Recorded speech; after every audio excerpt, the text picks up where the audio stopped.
Mardi 6 février 2018, mesdames, messieurs, bonsoir. Bienvenue à toutes et à tous dans cette session d'information sur la télévision Labari. À l'appel de plusieurs organisations socio-professionnelles du secteur des médias ainsi que de plusieurs promoteurs des organes privés de presse nigériens, la journée d'hier était une journée de protestation contre les intimidations et les menaces à l'égard des journalistes et des entreprises de presse nigériennes. Ainsi, dans toute la journée d'hier, les télévisions ont affiché des écrans noirs. Pour les radios, il s'agissait d'un silence radio et pour la presse écrite, les journaux donc, c'était un bandeau en protestation contre les menaces et les intimidations proférées à l'égard des hommes de médias mais aussi des entreprises de presse, notamment par les pouvoirs publics. Quel bilan est-ce que l'on peut tirer de cette journée de protestation? Suivons cela dans ce reportage de Chebou Guisso et Ariata Sala. À l'appel des responsables des organes de presse indépendants, la quasi-totalité des entreprises de presse indépendantes ont respecté le lundi 5 janvier un mot d'ordre d'écran noir pour tous les programmes télé et des pages noires et bandeaux d'alerte pour les journaux. Un mot d'ordre pour dire non à l'assassinat des entreprises de presse indépendantes. Les initiateurs de ce mouvement tirent un bilan satisfaisant. La grève a été massivement suivie, autant à Niamey qu'à l'intérieur du pays.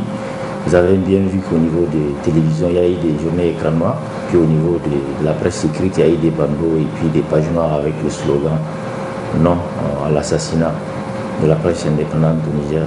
On parle d'assassinat, on pèse nos mots parce que c'est prémédité ici. Je pense que par rapport à ça, notre attitude sera toujours la même. Aujourd'hui, demain, toujours ça sera comme ça. On va s'élever vent debout contre ce muselage, en tout cas, qu'on veut imposer ou bien qu'on voudra de la presse indépendante au Niger.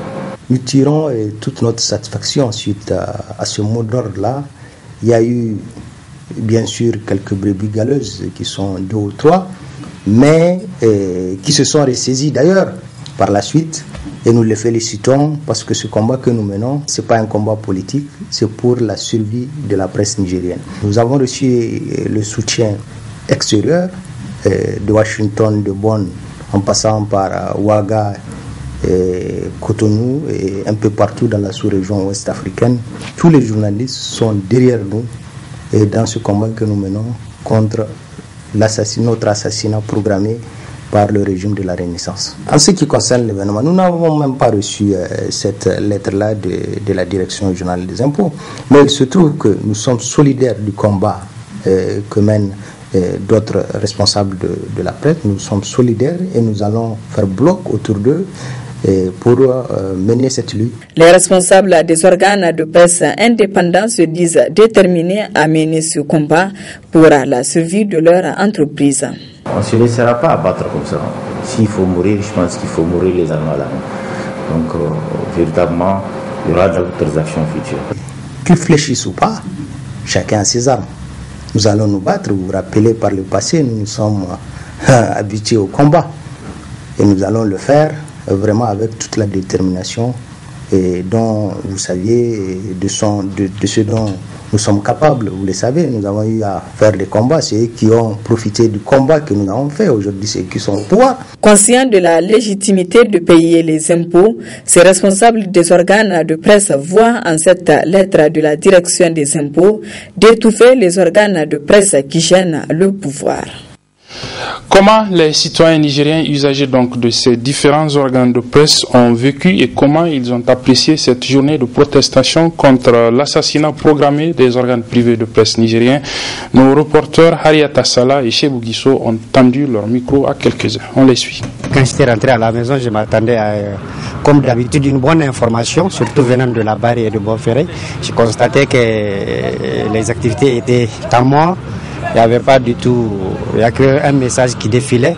C'est vraiment cela est déplorable. Et j'appelle à toute la population de soutenir ces médias, parce que sans ces médias-là, nous n'avons pas une bonne information. Parce que les télés étatiques ne nous diffusent que ce que l'État veut. Ils nous dictent qu'ils nous donnent une éducation pour nous conformer conformément à l'État et ce que l'État nous impose. Et cela est déplorable. La loi de finances, tout le monde voit. Nous sommes là en train de faire un combat de ce côté. Et cela est en train de toucher encore nos médias. Nous combattants sur le terrain, on les matraque d'abord avec les policiers et maintenant on veut les imposer une forfaiture, quelque chose qu'ils ne peuvent pas payer. Cela veut dire qu'à l'avenir, ils sont obligés de plier leur clic et clac ou bien de vendre même leur entreprise. Où est-ce qu'ils vont aller? Où est-ce que tous ces gens-là qui travaillent dans ces médias-là vont aller? Et qu'est-ce que sera à l'avenir l'information à la télé? Que sera le Niger? Alors nous en parlons à toute la population, à tous les Nigériens. Ceci est un combat national. Ça concerne tout le monde. Ce n'est pas un combat de couleur de parti politique. De soutenir ces médias, de soutenir tout le monde pour que nous arrivions à bout de cette loi de finances impopulaire, cette loi de finances qui continue de matraquer et de disperser le peuple nigérien. Nous avons constaté cela et nous estimons que c'est vraiment une belle manifestation de colère de la part de la presse privée particulièrement. Et cette manifestation de colère, je crois que le peuple entier doit sentir cela dans sa chair.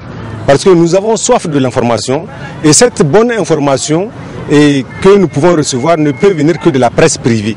La bonne information ici au Niger ne peut venir que de la presse privée. Parce que la presse étatique est aujourd'hui monopolisée par un clan. Alors, si vous êtes en colère, nous devrons être tous en colère. Ça a bel et bien réussi parce que chacun a senti cela. Nous sommes avec vous. Tout le combat que nous, en tant que citoyens, nous sommes en train de mener. Nous estimons que la presse, que ce soit la presse audiovisuelle ou la presse écrite, ils sont les pionniers. Parce que sans eux, c'est eux qui portent notre voix. Tout ce que nous sommes en train de faire, c'est à travers elles que c'est visible. Donc, toute forme, tendance à en tout cas, museler, à harceler cette presse privée indépendante, c'est une forme d'atteinte vraiment à la démocratie, à l'indépendance, de la République. Et en tout cas, ça, je suis vraiment indigne. Voilà, c'était donc quelques citoyens qui se prononçaient par rapport à la journée de protestation hier par les médias privés nigériens.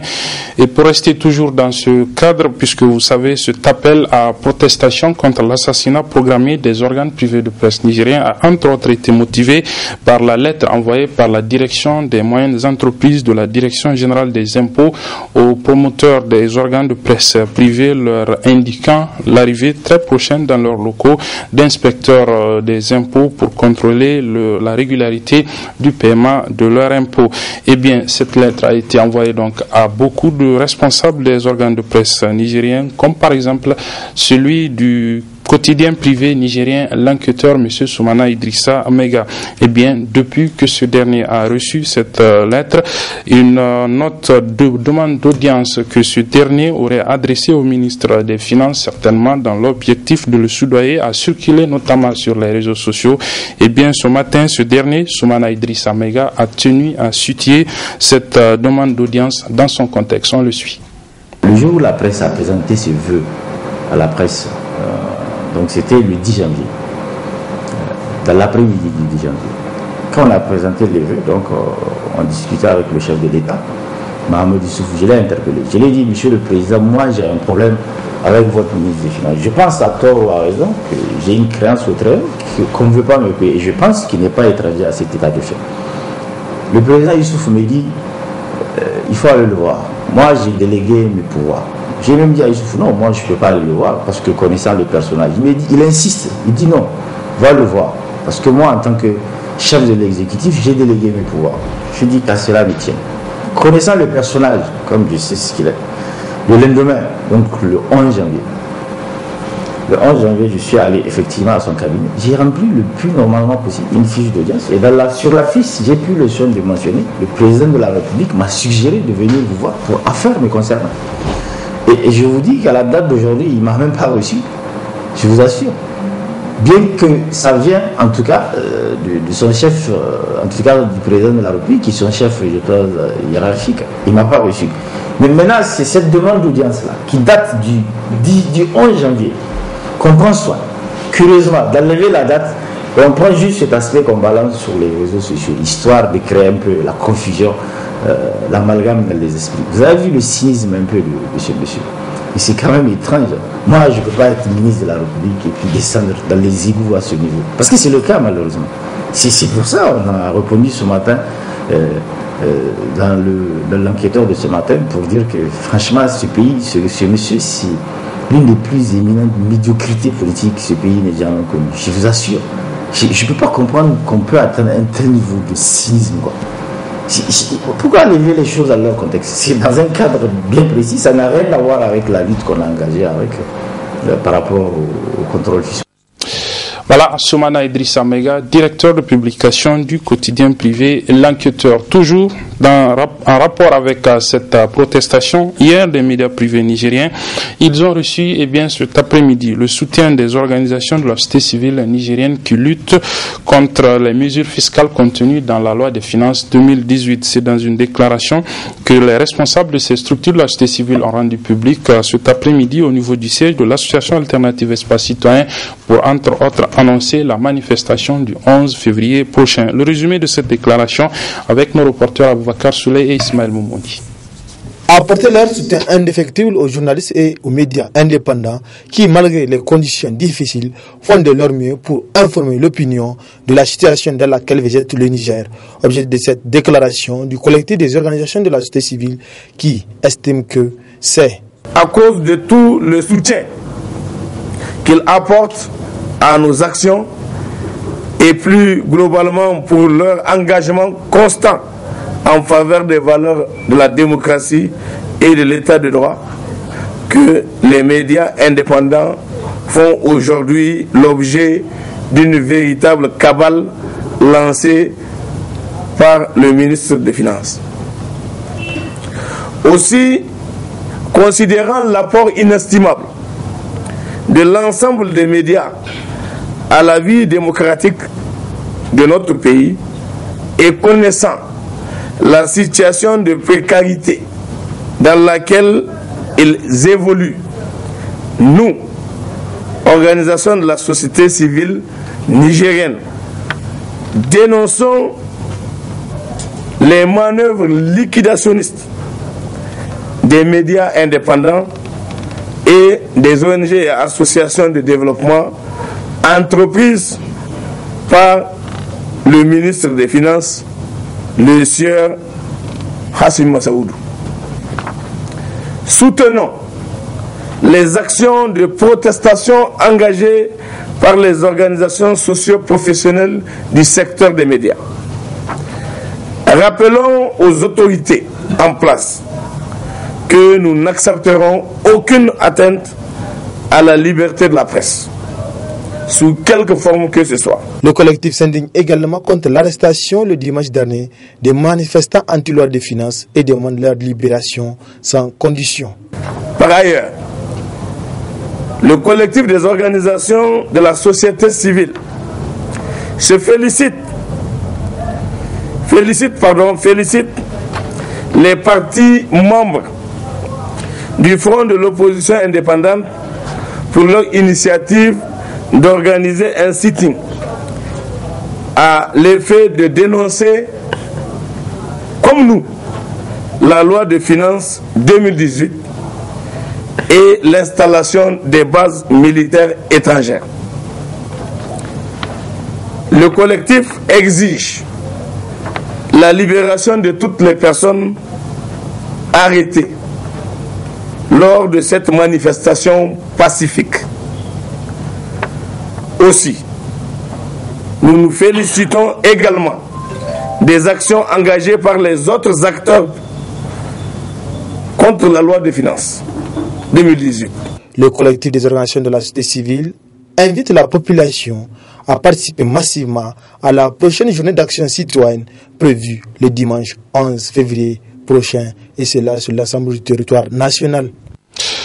Voilà, et puis, vous le savez déjà peut-être, plusieurs militants du Front de l'opposition indépendante du Niger ont été arrêtés dans la nuit du samedi à lundi alors qu'ils prenaient part au sit-in appelé par les responsables de ce front pour protester entre autres contre la loi des finances 2018, notamment les mesures fiscales antisociales qui sont contenues, mais aussi et surtout protester contre la présence sur le sol nigérien des bases étrangères, des bases étrangères françaises et américaines notamment. Le point sur cette arrestation des membres de l'opposition indépendante du Niger avec nos reporters Aboubakar Souley et Abdel Razak Hamidou. C'était suite au sitting observé par le Front de l'opposition indépendante, FOI, le 4 février dernier, qu'une dizaine de membres de ce front a été arrêtés officiellement pour tapage nocturne. C'était à la place Toumo, et ce, après des jets de gaz lacrymogène, d'après ces derniers. Cette manifestation, c'est un sitting qu'on a organisé au nom de notre FOI, qu'on appelle le Front de l'opposition indépendante. C'est une organisation politique donc, qui regroupe les partis politiques de l'opposition. Alors, nous avons déjà déposé une lettre auprès des autorités pour les informer de l'organisation de cette activité. Et le jour J, on a manifesté effectivement à la place Toumo. Nous avons passé toute la journée là-bas. Donc, dans la nuit vers 23h34, nous avons vu des forces de l'ordre, particulièrement la police, qui a fait irruption sur les lieux pour nous lancer des grenades lacrymogènes. Et ils ont encerclé les lieux automatiquement. Ils ont pris des camarades parmi nous. Et c'est 10 camarades qui ont été arrêtés. Donc la police les a embarqués au niveau de leur compagnie. Et il a fallu hier matin pour qu'on se rende compte que c'est à l'école de police. Et à l'école de police, on n'a pas pu les rencontrer. On les a embarqués encore à la PJ vers midi. Là, nous étions venus, nous n'avons pu rencontrer qu'un seul. Là aussi, c'était à l'occasion de l'arrivée de l'avocat. Alors, d'hier à aujourd'hui, nous n'avons pas pu encore les voir. Cela veut dire que ça fait 48 heures que nos camarades sont détenus à la PJ et nous sommes dans l'impossibilité de les rencontrer. Ça là, ça nous chagrine. Et c'est comme si on nous pousse à encore faire quelque chose que nous n'avons pas prévu au niveau même de la PJ. Nous pensons que nous sommes dans un état de droit. Ce que nous avons fait est une manifestation légale. Nous l'avons faite en bonne et due forme. Nous n'avons cassé quoi que ce soit. Nous n'avons tué personne. Donc nos camarades ne sont pas des criminels. En vertu de quoi quelqu'un va s'arroger un certain droit pour empêcher à ce que nous, en tant que dirigeants des partis politiques, qu'on puisse rencontrer nos camarades dirigeants qui ont été arrêtés. Nous pensons que c'est de l'extrémisme, mais nous en lançons encore plus un appel à la population pour que les gens se rendent compte que ça, c'est une haute trahison. C'est des choses légales, c'est des choses constitutionnelles. Ce que nous défendons, c'est un droit citoyen. Ce sont nos libertés que nous défendons. Et donc, personne ne peut nous clouer le bec. Je ne peux pas accepter aujourd'hui, moi, en tant que dirigeant d'un parti politique, qu'un autre dirigeant d'un parti politique, parce que tout simplement, il a le pouvoir étatique en main, qu'il se permette de s'arroger le droit de m'empêcher de vivre. Je ne peux pas accepter cela. J'exprime ma liberté et je suis prêt à ce que, quand la population va se mobiliser, qu'on se mette encore devant pour défendre les droits de nos camarades. Les principales raisons de ce sitting, c'était la contestation contre l'installation des bases militaires étrangères sur notre sol, la malgouvernance et la loi de finances 2018. Activité toujours des partis politiques de l'opposition, les parlementaires de l'opposition notamment. Vous le savez, depuis quelques jours, un groupe de députés des différents groupes parlementaires de l'opposition sillonnent les régions de notre pays pour notamment sensibiliser les populations sur les mesures fiscales contenues dans la loi des finances 2018, des mesures qui sont antisociales aussi bien par l'opposition que par la société civile, mais aussi par rapport à l'adoption par le gouvernement, disons la majorité unilatéralement du code électoral qui doit régir donc les futures élections. Eh bien, cette délégation des parlementaires de l'opposition était récemment dans le département d'Arlit, dans la région d'Agadez, comme nous le rapportent nos envoyés spéciaux Adam Soumana et Ibrahim Abdou.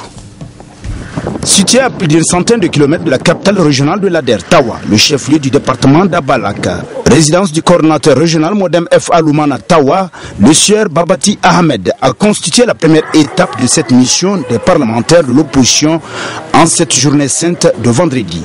Une étape à travers laquelle la délégation forte de 6 députés nationaux a eu une séance de travail avec les différents responsables des partis membres du FRDDR. La délégation s'est ensuite transportée à Kirozérine où elle s'est adonnée au même exercice avant de prendre le chemin de la cité minière d'Arlit. Dans cette partie du Niger, l'accueil réservé à la délégation des parlementaires de l'opposition conduite par Soumana Sanda donne déjà une idée de la manifestation qui s'en suivra. Une manifestation organisée à la tribune officielle d'Arlit ayant drainé une foule nombreuse venue écouter le message des différents membres de cette délégation. Occasion pour le président départemental du FRDDR de donner en marge de ce rendez-vous son appréciation de cette initiative des parlementaires de l'opposition. Cette initiative a été vivement accueillie parce que c'est ce que nous attendons. On parle du Niger, nous ne voyons pas nos leaders. Mais aujourd'hui, la présence de nos leaders parmi nous nous a vraiment éclairés. Et ça nous permet encore de mobiliser en masse nos militants. Ici, l'opposition s'agrandit avec même les autres qui se disent du pouvoir. Ils en ont marre. Donc on se raccapare, on fait une cueillette avec ces militants. On s'agrandit, on est heureux. L'opposition se montre très très bien. Très très bien. À merveille. Avec même excès de santé parce que partout où tu passes, tu sens que c'est l'opposition. Au président du Front pour la restauration de la démocratie et de la défense de la République, section d'Arlit, de faire cas de la santé politique de l'opposition nigérienne dans sa globalité sur l'échiquier politique départemental avant de lancer un vibrant appel à tous les concitoyens. Dans cette démarche de l'opposition, nous voulons qu'à tous les Nigériens, qui soient ouverts à accueillir les autres militants avec eux et même d'autres militants qui en ont marre. Comme on dit en Hausa, Zomo ya gaji, Kare ya gaji. Okay? Donc, on ne fait que ramasser ces une cueillette. J'appelle à tous les militantes et les militantes, à toutes les Nigériens épris de démocratie, de se réveiller pour combattre ce régime qui est en train d'enfoncer le Niger en copiant sur l'Occident. Nous ne sommes pas des Occidentaux, nous sommes des Nigériens et purs Nigériens. Au-delà, nous sommes que des Africains. Pour une surprise, le rassemblement d'Arlit de l'opposition nigérienne en est une. Car dans la délégation, personne n'a pensé à une telle mobilisation des militants de la cité minière. Preuve de la place enviable qu'occupe ce regroupement de formations politiques dans la dite cité. La présentation des condoléances de la délégation à la famille du vieux Ahmed Alaoué, de son vivant coordonnateur Loumana Arlit à Tintataguet, commune de Danet, a mis fin à cette étape d'Arlit. Le 4e sommet de la conférence des chefs d'État membres du G5 Sahel, cette organisation créée entre 5 pays du Sahel pour mutualiser leurs efforts pour lutter contre le terrorisme, s'est donc tenu aujourd'hui à Niamey. La principale conclusion, c'est que cette présidence du G5 Sahel sera désormais assurée pour cette année 2018 par le Niger à travers son président Issoufou Mahamadou. Je propose de suivre un résumé de la cérémonie d'ouverture de ce sommet du G5 Sahel avec nos reporters Halidou Bourema et Hassan Saleh Mustafa. Plusieurs défis sécuritaires attendent les pays du G5 Sahel, à savoir le Niger, le Mali, le Burkina Faso, le Tchad et la Mauritanie, qui ont décidé de mettre sur pied une force conjointe pour faire face aux menaces terroristes et autres crimes organisés dans le Sahel. Pour le président de la République du Niger, il urge que cette force soit opérationnelle. Ces défis justifient que le G5 Sahel se soit fixé 4 priorités dans son plan d'investissement prioritaire: la défense, la sécurité, la gouvernance, les infrastructures, la résilience et le développement humain. Ces 4 priorités sont intimement liées. Permettez-moi d'apporter le soutien du Niger par rapport à tous ces points, mesdames et messieurs. À court terme, le défi sécuritaire est le défi majeur pour le Sahel, qui doit faire face à 3 foyers de menaces à l'intérieur ou à la limite de ses frontières: le bassin du lac Tchad, le foyer libyen et le nord du Mali. Les représentants des institutions sous-régionales et des partenaires, notamment l'Union africaine, UEMOA, Union européenne, la Banque arabe de développement économique de l'Afrique, entre autres, se sont succédés sur la tribune et ont parlé le même langage. Aider les pays du G5 Sahel dans cette initiative. Quant au président en exercice du G5 Sahel, il a appelé à la mobilisation de la communauté internationale. C'est le lieu de saluer l'engagement solidaire des partenaires et pays amis, notamment l'Union européenne, la France, les États-Unis, l'Arabie saoudite et les Émirats arabes unis, qui a permis de mobiliser des ressources financières dans le cadre du financement de la force conjointe. Pour un budget initial estimé à 450 millions d'euros pour le démarrage des opérations, les annonces de contribution s'élèvent aujourd'hui à 294 millions d'euros, ce qui est notable. À cet égard, il y a lieu de saluer les efforts en cours pour la tenue à Bruxelles le 23 février 2018 de la conférence internationale sur la sécurité et le développement au Sahel, dont il a été question aujourd'hui à satiété, qui vise à mobiliser des contributions suffisantes en faveur de la pleine montée en puissance de la force conjointe. Après cette conférence de Niamey, une autre rencontre est prévue dans 2 semaines à Bruxelles. Là-bas aussi, les dirigeants du G5 Sahel et tous les partenaires qui accompagnent ces chefs d'État dans ce projet vont une fois de plus débattre de ce projet de la force mixte du G5 Sahel le 23 février 2018. Voilà, parmi les 5 pays membres donc, du G5 Sahel, il y a le Tchad. Son président Idriss Déby Itno a effectué le déplacement de Niamey ce matin, mais bien avant son arrivée sur la terre nigérienne, la coordination nationale de la campagne Tournons la page, donc c'est une campagne pour l'alternance démocratique en Afrique. Eh bien, cette coordination nationale de la campagne Tournons la page a publié un communiqué de presse dans lequel elle indique notamment que ce président, le président tchadien Idriss Déby Itno, ne mérite pas l'hospitalité du peuple nigérien. Pourquoi? Voyons cela dans le résumé de ce communiqué avec nos reporters Aboubakar Souley et Nafissa Yahaya. Idriss Déby Itno ne mérite pas l'hospitalité du peuple nigérien. C'est l'intitulé d'un communiqué de presse publié ce mardi 6 février 2018 par la coordination nationale Tournant la page Niger. Au coordinateur national de la TLP d'apporter ses précisions. Comme dans la charte de Tournons la page, il est écrit que nous allons combattre les dictateurs partout ailleurs en Afrique. Partout où ils seront en déplacement, nous allons les traquer et leur dire qu'ils ne sont pas le bienvenu au sein d'un peuple pacifique comme le Niger. Donc j'ai dit que le peuple nigérien ne devrait pas réserver un accueil historique ou bien un accueil légendaire ou bien une hospitalité au président Idriss Déby. Parce que ce monsieur, il est chef d'État du Tchad, de la République du Tchad il y a 28 ans. Et jusque-là, c'est lui qui continue à gérer. Et en dehors de ça, il faudrait reconnaître qu'il tue son peuple, il pille son peuple, et il martyrise son peuple. Aujourd'hui, il y a eu combien de cas de disparition forcée? Il y a eu combien de cas de citoyens qui se sont exprimés à cause de leur opinion, qui sont inquiétés? Actuellement, il y a une manifestation de rue qui se passe à N'Djamena où Idriss Déby a fait sortir des chars de combat, je dis bien des chars de combat pour réprimer les manifestants. Et chaque jour, il tue plus que Boko Haram, si on peut le dire, dans son pays. Aujourd'hui, celui qui va venir jouer les gendarmes du monde pour dire qu'il est là pour le sommet G5 Sahel pour traquer les terroristes. Toujours dans ce même communiqué, le coordinateur a apporté une clarification sur le comportement de certains chefs d'État africains avant de lancer un appel à leur endroit. C'est ce genre de chefs d'État qui, à l'intérieur, ils tuent leur peuple, ils martyrisent leur peuple et qui sortent à l'extérieur pour démontrer qu'ils sont là, ils sont les sauveurs du monde, ils sont des panafricanistes, ils sont des démocrates, tout ça là, à la face du monde. Il y a plusieurs chefs d'État qui sont ainsi, c'est-à-dire on les laisse, c'est-à-dire ce qu'on appelle communauté internationale, la France, l'Europe et un peu partout, les institutions internationales les acceptent parce qu'ils sont là en tant que leurs élèves, ils font ce qu'ils leur demandent de faire, mais à l'intérieur, laissez-nous tuer notre peuple, il n'y a pas de problème et c'est ce qu'ils font. Et c'est pour cela qu'il va falloir qu'on stigmatise ce genre de comportement, on stigmatise ce genre de chefs d'État africains qui sont là en train de se pavaner dans le monde. On attire leur attention de déposer effectivement armes et bagages et de devenir des citoyens simples et de se mettre à la justice. La coordination Tournant la page invite enfin tout citoyen attaché aux valeurs démocratiques de dire non à tous les gouvernants antidémocratiques.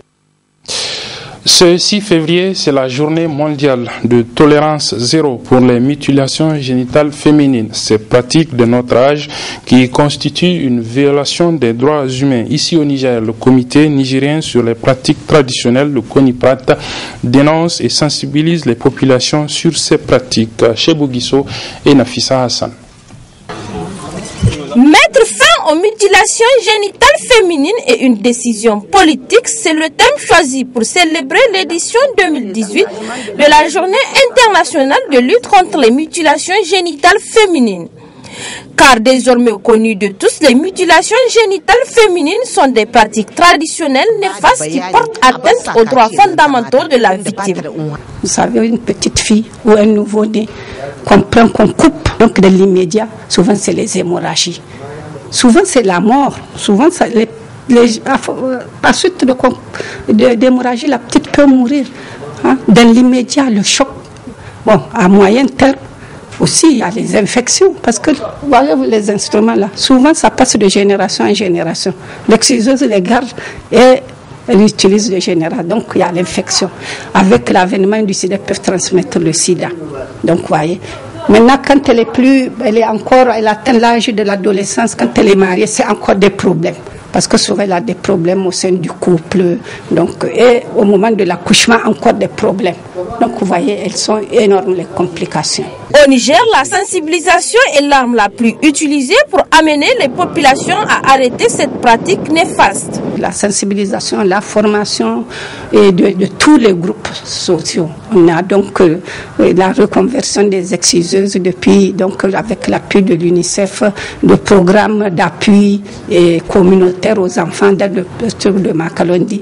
Et vraiment, on peut dire qu'aujourd'hui, et la mise en place aussi des comités, nous avons des brigades de vigilance, parce que ce n'est pas seulement en haut, en bas aussi on a des relais communautaires qui apportent leur contribution, surtout eux.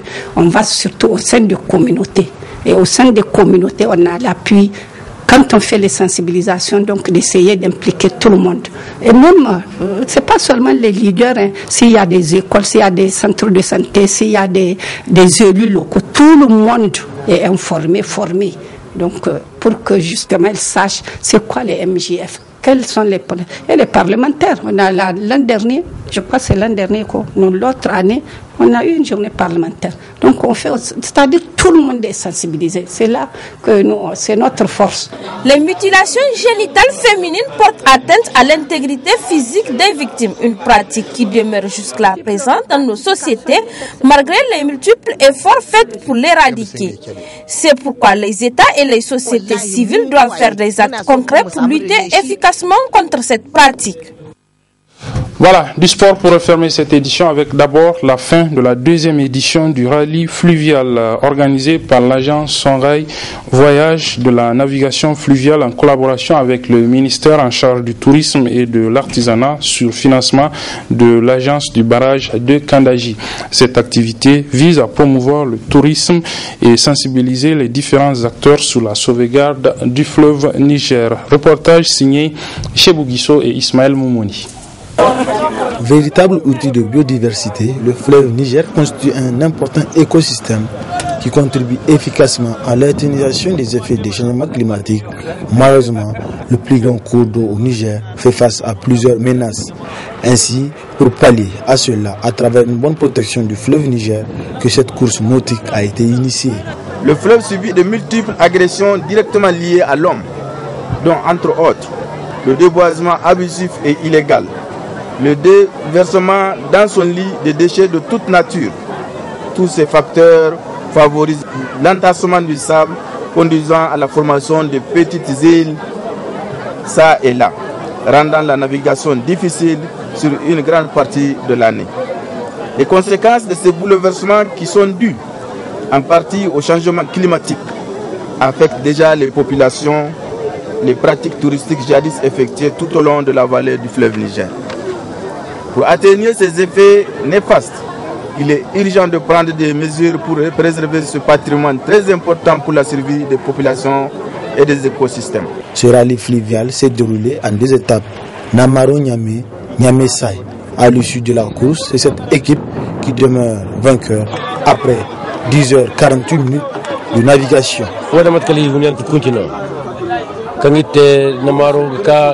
C'est une grande joie et un sentiment de satisfaction qui nous anime en remportant le trophée de cette deuxième édition du rallye fluvial, dont le coup d'envoi a été donné à Namaro et l'arrivée ici à Saï.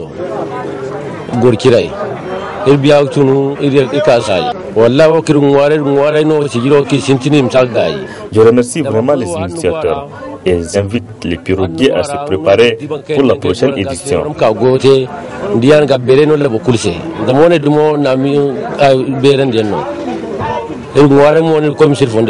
C'est sur une note de satisfaction générale qu'a pris fin cette deuxième édition du rallye fluvial.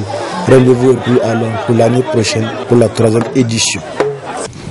Sport encore, et cette fois-ci c'est du football, la fin d'un tournoi organisé par l'établissement d'enseignement privé Flo Germain, un tournoi qui a pris 2 mois et qui s'est déroulé dans de meilleures conditions. Le résumé de la finale qui a opposé donc les 2 équipes qui sont allées en finale avec nos reporters Nasser Seydou et Abdelrazak Hamidou.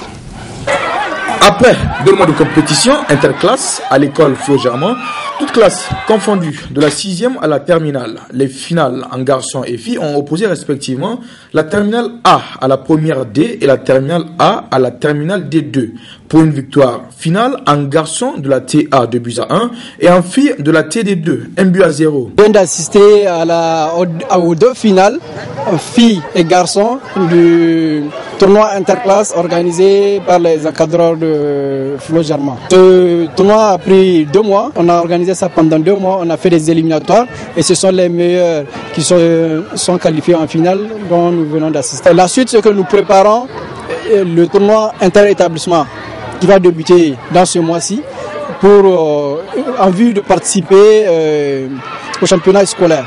L'occasion également de voir éclore de jeunes talents dans cette école, mais aussi de permettre aux jeunes filles de s'adonner à ce sport. L'objectif de ce tournoi, c'est vraiment de constituer une équipe du Flo Germain et surtout promouvoir le football féminin. Comme vous avez vu constater, il y a eu des filles qui ont joué et c'est vraiment promouvoir le football féminin. Le directeur national de l'EPS a assisté à cette cérémonie. L'unique but marqué par les filles, par Samira en finale, vraiment ça a été un tir très un chef-d'œuvre vraiment. Et c'était vraiment fantastique. Je suis vraiment contente aujourd'hui quand j'ai marqué le but. La TD2 a marqué le but. On a bien gagné, c'est bien. Je suis très contente. Félicitations à nous. Merci à tous ceux qui nous ont soutenus. Merci papa, merci maman. Plusieurs prix ont été remis lors de la cérémonie. Il s'agit du prix Fair Play en garçons et filles, prix du meilleur joueur là encore en garçons et filles. Pour les vainqueurs, d'importants lots ont été attribués, coupes, jeux de maillots, cahiers, bics. Mais au-delà de tous ces lots, c'est surtout l'établissement Flo Germain qui gagne. Voilà, et c'est sur ce que se referme cette édition, mesdames, messieurs. Merci de l'avoir suivi. Merci aux équipes techniques et rédactionnelles qui m'ont aidé à le présenter. Les programmes se poursuivent sur la télévision Labari. Au revoir.